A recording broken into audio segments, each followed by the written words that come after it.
Good afternoon. My name is Craig Apple, the Albany County Sheriff. Thank you for coming out.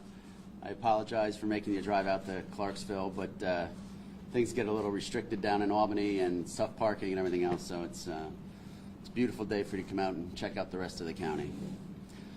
So I'll kind of run through a series of events that led up to yesterday. I can take some questions, but I will not be able to get into a deep dive into the facts and circumstances of the investigation. As you know, early August, we received a complaint, and a report was placed on file from a young woman who worked for the governor's office.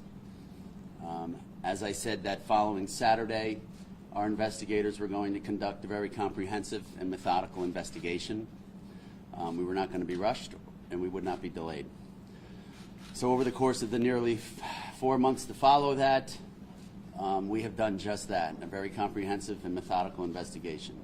Our investigators have sifted through hundreds of documents, if not thousands, executed several search warrants, and interviewed numerous witnesses, including our victim. As a result of all that information, a packet was sent down to Albany City Court for review. As a result of that review, a criminal summons was issued. I will back up and talk about the review. That's standard in police work. Drop the information off, they'll review it. If there's any questions, they can call. Normally takes a little bit of time. This came back at a relatively accelerated rate, kind of caught us by surprise as well, and needless to say, the document was then released to the media and posted online. So sometimes in police work with investigations, things don't go how you want them. You've got to be ready to pivot, and that's exactly what we did. So a criminal summons was issued. I would have liked to, at that point, had a deeper conversation with the district attorney. I would have liked to have reached out to Ms. Glavin, Cuomo's attorney, and explained what was going on. But needless to say, the document was signed, the document was leaked. So again, things don't always work out as planned. So that's where we are today. Mr. Cuomo is scheduled to appear November 17th in Albany City Court, at which time he will be processed and assumingly released. Any questions? You say it was accelerated. So it was meant to go this way. It was revealed publicly earlier than you had planned? Much. You had intended to speak to the victim.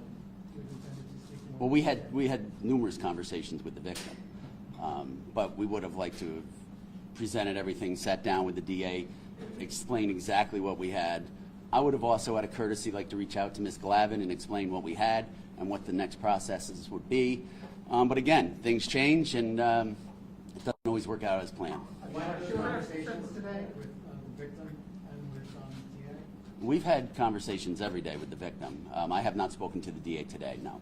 Do you have any reaction to what the former governor's spokesman has been saying, that you're in on some conspiracy against him? And he just said a few minutes ago that you're the fruit of the poisonous tree. That's a pretty good pun. Listen, this is how they play. I mean, you guys have been in the business. You've seen some of the tweets that come from Mr. Azzopardi, come from the governor's office. Listen, this is my job. I'd rather they throw it at me than throw it and re-victimize the victims over and over and over. So I've been doing this a long time. I've been called much worse. Sheriff, when Ms. Glavin called one of your associates in counsel's office and asked about your re-election, did you perceive that as threatening and or threatening the investigation? And also, that's a different question, what do you think it will take to get Andrew Cuomo convicted, and why do you think this case will not go to trial, as we discussed earlier? Well, as far as the election comment, I have no idea what that is. I don't know if they were trying to muddy the water, saying that this was an election ploy or something to that effect. I don't know. You know what? People always try to distract or detract away from the real investigation, and so I'm not really concerned about that. We have a solid case. Our investigative staff did a marvelous job. I'm very proud of the work they did. Again, they took a very high-profile investigation. They methodically broke it down, and I couldn't be more proud of them. They executed a lot of search warrants. They went through a lot of data. And I would also like to say thank you to Davis Polk law firm down in the city They were a very valuable and substantial asset to us during this, as well as the New York State Attorney General. And what will it take to have Mr. Cuomo convicted? And again, do you think this will go to trial? Why not? You know what? I don't know. I don't know if it'll go to trial. I think we have an overwhelming amount of evidence. We have a victim who's been cooperating fully every day, every step of the way.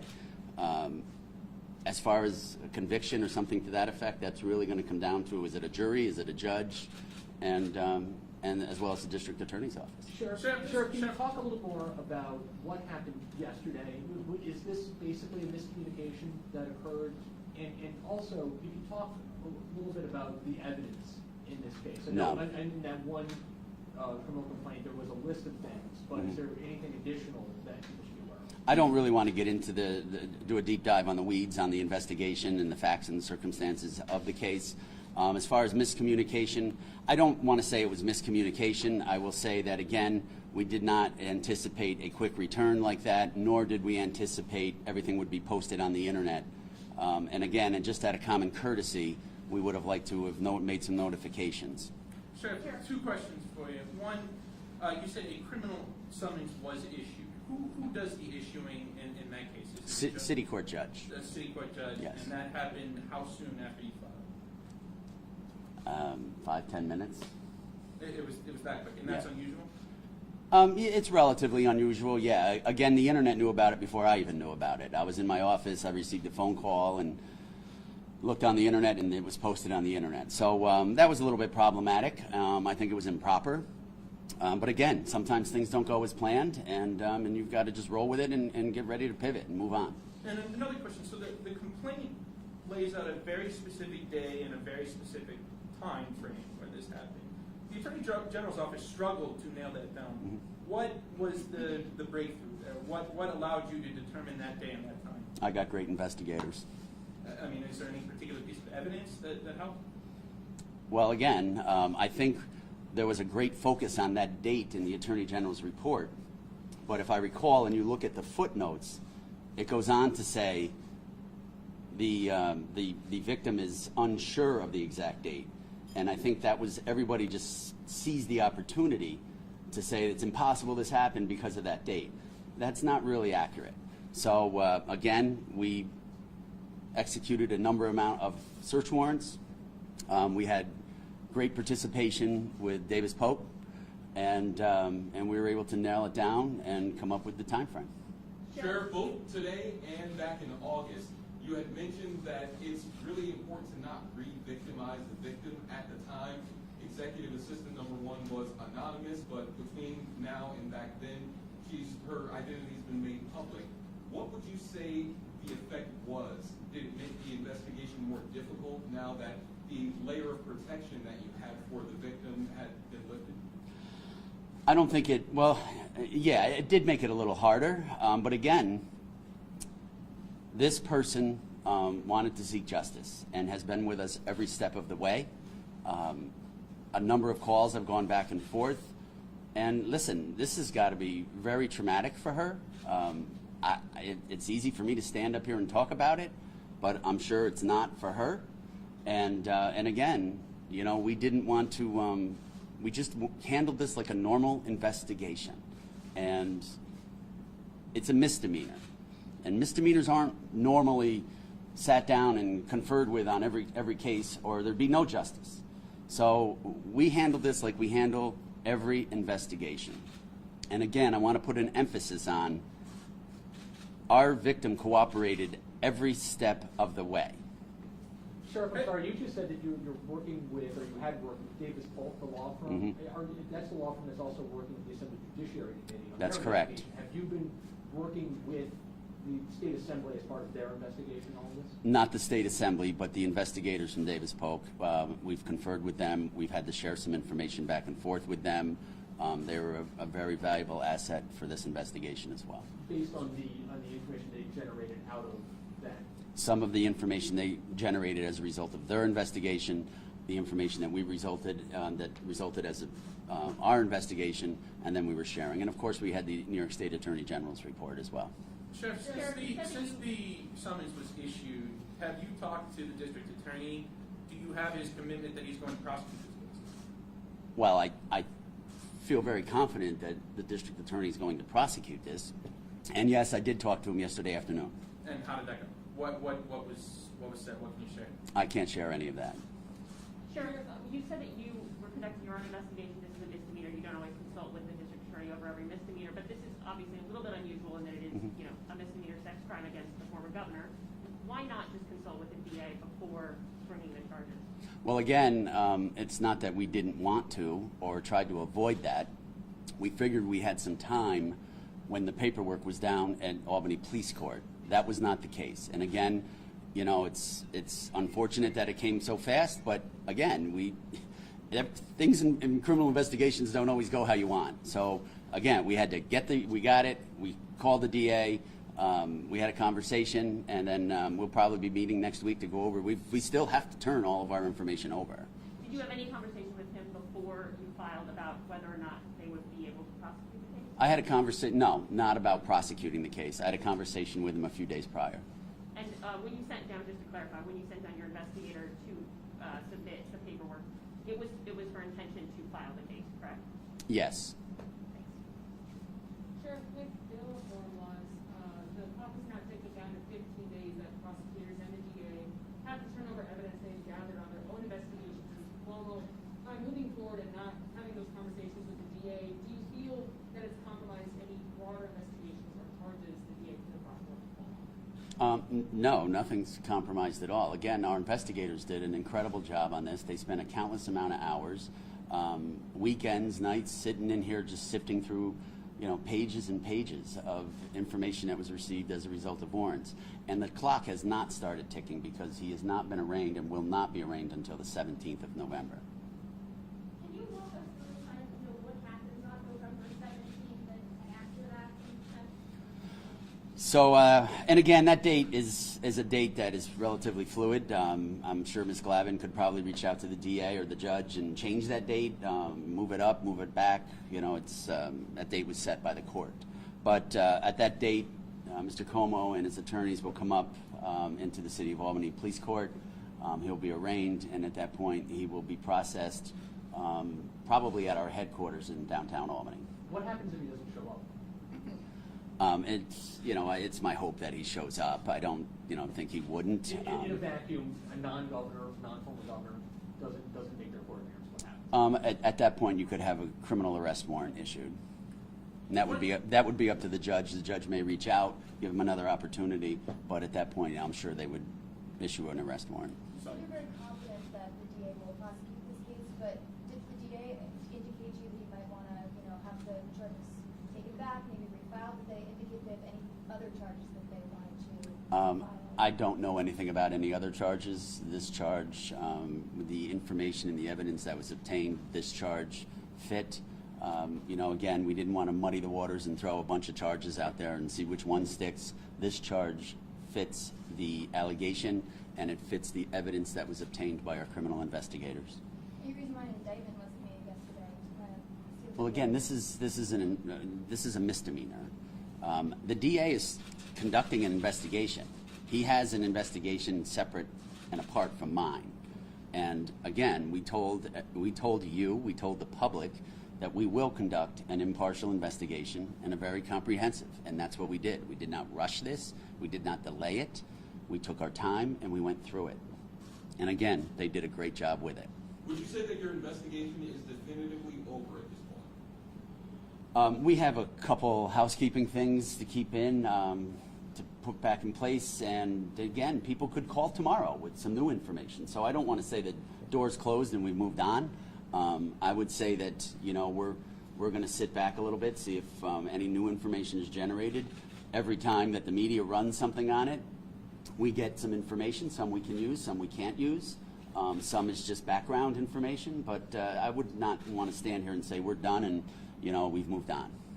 Previously, you said your office served subpoenas on the executive mansion and the state capitol. Did you serve any subpoenas on individuals? We didn't serve subpoenas. We served search warrants. But I really don't want to get into discussing any of the facts around that at all. Chief Hawkins said that they were not involved at all. At any point, would you need their assistance? If they have something to offer information, sure, but at this point, no. When would you have wanted that summons to be issued? I mean, it went out sooner than you would have liked. What was your goal to have when was your goal for that summons to go out? Not yesterday afternoon at 4 o'clock, I can tell you that. I mean, how long, I really don't want to get into that. It's really not. I think you had mentioned on the radio this morning that you had some sort of meeting scheduled with the DA for next week. Were you hoping it was after that? The signing of it after that? Well, just, I mean, anything. The signing of it, the fact that it gets public. I mean, were you hoping to brief the DA at that meeting Yes. before it came up? Prior to that, yes. Yeah. And again, out of common courtesy, I would like to reach out to Ms. Glavin and let her know what was going on. You know, we kind of got sandbagged ourselves, and I feel that, you know, I kind of felt bad about the way that it all happened. But again, the way it went down has nothing to do with the case. The case is a very solid case. We have great information that was obtained. We met our burden as far as probable cause, and we have filed. So whatever and however it went down, again, I would have liked to seen it go differently, but it didn't. So here we are. We talked about this in August, and I'm going to ask you the exact same question again. How can you ensure the public that the motivations behind your office's actions were not political in nature? I don't even know what that means. You know, I've been accused on Twitter all night about this is a political hit job. Why? How? How is the Albany County Sheriff doing a political hit job? That is ridiculous. We are an apolitical organization. Maybe you folks aren't from the area, but the people in the area, they're pretty sure that it's not a hit job. We do our investigations. We're a very professional agency, and I took an oath, and we took a complaint, and we followed through with it, and we did like every other police department and sheriff's office should have done. Devil's advocate, not saying it makes sense, but you're elected, so there could be some mental gymnastics involved there that could connect political ambition of some sort. I'll worry about that when I announce my reelection. Anything that happened yesterday could complicate the case going forward, i.e., could it be something that is No. used by either the defense or by the prosecutor No. to end this case? No, not at all. Sheriff, you mentioned that you had communicated with the Attorney General. What sort of communications did you have with her, and how recently before the filing of the documents with it? That I didn't communicate with the Attorney General, the Attorney General's staff, their investigators, About, their report. I see, and just to confirm, when you generally have different cases, not this one, is it your usual practice to file charges with the court without consulting with the DA before you actually? If we consulted with the DA on every single misdemeanor case, there would be no justice in this county. Arrests are made every day. Arrests are made in this department every day without me knowing about it. Again, would I have liked to? Absolutely. But I couldn't. All right, everything moved too fast. So again, sometimes it doesn't end up how you want it to. But needless to say, as far as the case goes, it has no effect on the case. The case is a solid case. Our victim is cooperative, and we're moving forward. But you would have liked to have been able to consult with the DA before the charge? Yeah, yeah, definitely. Yeah, I would have liked to. Yeah. In a cosmic sense, can you say personally that it's important that justice is served in this matter, not because this person was an elected official, but in spite of the fact that this was a powerful person at one point? Darryl, we handle every investigation the same way. Are there a few variables that come into play sometimes? Yes. We knew everybody would be watching this investigation. You know, I would get calls on a daily basis. You know, when is this arrest going to happen? And we're like, we don't even know if there is an arrest. You know, we have to go through the information we have. We try every single investigation to be conducted the same way. And our primary goal is to protect people and protect the victims and the complainants. And it's important to do that. I think there's been enough trauma dispensed throughout this entire, you know, circus since it started. And I give these women a lot of credit, but also, you know what, we had a job to do and we did it. Sheriff, would Attorney General Letitia James have known that you were going to file this complaint before she decided she was going to officially announce? No, I have not spoken to the Attorney General. I have not discussed with anybody outside of our staff that this arrest was going to take place and the filing was going to take place. Aside from how information was disseminated yesterday and maybe or maybe not the anonymity reveal, is there anything that you would have liked to have seen differently as far as the execution from beginning to end with investigation, the media even? No, not really. I think, again, I think everybody was fair. I mean, I'd get calls from media on a daily basis. Every Monday I'd get a text from Bernadette, you know, where are we? And but I think, you know, all in all, we did exactly what we needed to do, and we had the resources to do it. I got calls from legislators, our legislators, you know, if we needed anything. I've spoken with the county executive. If we needed anything, we knew this was going to be a big undertaking. We knew it was going to be a relatively expensive undertaking. But again, you know, what do? You put $1 on the person, you know, that's filing the complaint? You can't do that. We're an agency that I think has proven itself to take care of people, and that's what we did here, and we're going to continue to do every day. Sheriff, do you know if the summons has been served on the governor yet? No, it has not. It has not? When do you expect that to happen? Probably early next week. We were actually just talking about it a few minutes ago. And what happens in that situation? Is it Albany County Sheriff's Office that would serve that summons? Is it Yeah, but we'll speak to Ms. Glavin and figure out a way to, you know, I don't know if it's going to be just him or if it'll be to her.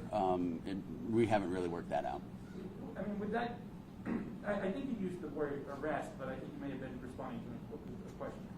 Is arrest an accurate word? Is the governor going to be placed under arrest at some point? Yes, yes. You mentioned it being an expensive undertaking. Do you figure on how expensive? I haven't even gone there as far as, you know, totaling anything up. And listen, this is, we're only at like stage 1, so there's a lot more to come. So I don't know. But again, listen, you can't put a value on somebody filing a complaint. So we did what we needed to do. We did it professionally and thoroughly, and I'm very proud of my staff and the support that they were given. Sorry, not to belabor this point, but if you wanted to, you know, have this moment to converse with the DA, why not have that conversation before you filed the documents? The documents, initially, we thought the documents were going to be reviewed. All right, so it's very simple. We thought that we weren't expecting a 5-minute turnaround, so we got a 5-minute turnaround. So we had a meeting scheduled with David, and needless to say, we couldn't have it, and we have a criminal summons. So again, I've said it 1,000 times. You know, we didn't plan it, but it's the hand we were dealt, and we're going to deal with it. So you filed the summons and a complaint. We filed the paperwork looking for which process we should follow. Would they want to issue a criminal arrest warrant or a criminal summons? Okay, were there any attachments to any of the documents that would be, yesterday we got copies of the summons and then a bunch of other documents that said they couldn't release. Right. The public, why is that, and do you plan on releasing those November 17th? No, I didn't even want that summons released. I think it was improper that it was released. I don't agree with that at all. And again, we could have put the brakes on everything had that not occurred. But needless to say, it was posted on the internet, and here we are. So we had to kind of pivot and move on. But I don't think those documents should have been released till after an arraignment. And that's my opinion. I think there's a lot of other people that agree with it, but it happened. Right, on that decision of getting kicked out to the Office of Court Administration, like all the way up, so do you think that there was some politics going on there, or why did the decision get kicked all the way up to the top of those? I didn't know it did. Yeah, I didn't know that. When reporters got to City Court, they were told to contact headquarters. Yeah, I wasn't aware of that. I think the document got leaked initially to another news outlet, and everybody else saw that, and then everything broke loose from there. Anything else? Thank you.